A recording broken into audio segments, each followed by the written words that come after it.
Brazzaville, pe bipai na bipai yoka. Le 23 mai oyo 2025, ekozala nde somo opesi mbwambwa aboyi. Église universelle pentecôtiste charismatique, ministère des affranchis, fondement prophétique du relèvement de l'église au corps de Jésus-Christ. Oyo ezali kokumbama na Yemei, le prophète messager Yankolo Emmanuel Ledodi eko célébrer fête ya ba prémisse to fête ya récolte ya liboso ndenge Nkolo apesa mitindo na Lévitique 23 9 à 12.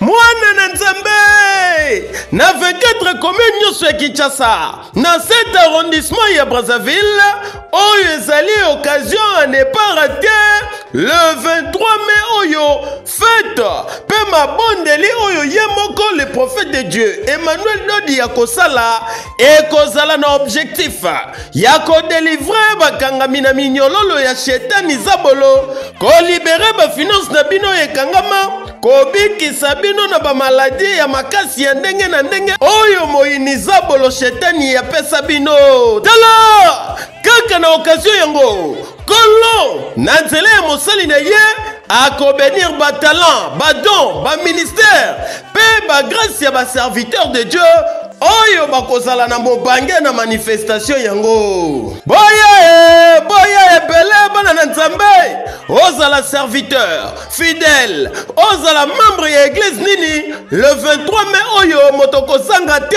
na mobange na bénédiction divine. Adresse na biso 817 avenue de la Révolution, quartier résidentiel na 6e rue Limete awa na Kinshasa la capitale ozali mobimba. Mwana na Nzambe yo moto lingi bomo ina yo kozanga te le 23 mai oyo po Kolo Nzambe akosala ya trop. Soyez les bienvenus.